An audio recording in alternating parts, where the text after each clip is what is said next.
Good morning and welcome back to Before the Noise with TJ. And today's question of the day: where do Moses and Elijah appear with Jesus? Now, hint, it's in Matthew chapter 17, verses 1 through 3. Comment below.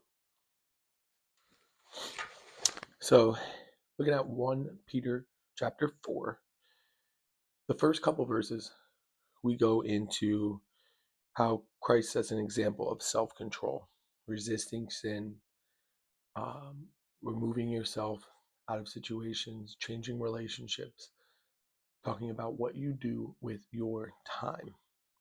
So in verse 3, we look at, what pagans choose to do. What we just went through, we had a Super Bowl for football. We had two different halftime shows playing. Where did you choose to use your time? Now, when you think carefully, your past, what the environment chooses to do, should not lead you to where you put your time. Spiritually, there's a lot of things that are happening, and where you choose to see your thoughts, your desires, things go to. We have to be very careful of where we're putting our time. Did you choose to watch man sing songs? Or did you put your head into the Bible to learn more scripture, learn more truth? Now, yes, a lot of people might say, well, that's a great outlet for me. This is where we have to start to rewire our brains. The outlet should be Jesus.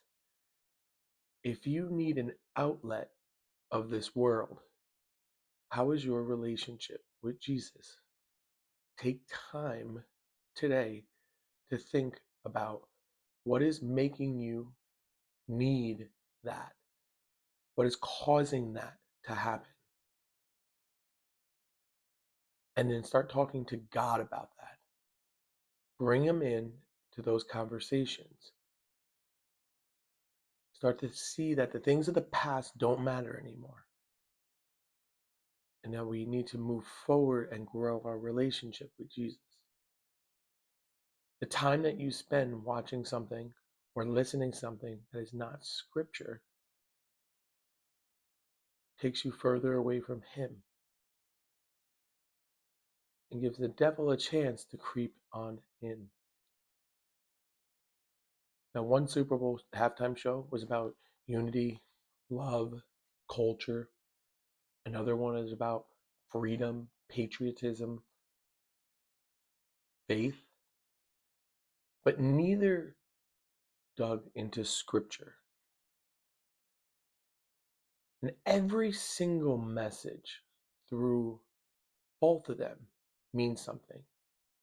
So we can't choose to look at just the good or choose to look at the bad of either one. Just like how when we read the Bible, can't just pick one verse and not read the next one or the one before. Can't just pick out a chapter and say, all right, this is what the Bible means. No, you need to read the Bible entirely. And when we choose to not see certain things, and then that's when we start to misunderstand and be misled. Take time today, get back into the Word, and realize spiritually what's going on around us. This is a lot bigger than what you think. But to answer our question, it's the Mount of Transfiguration,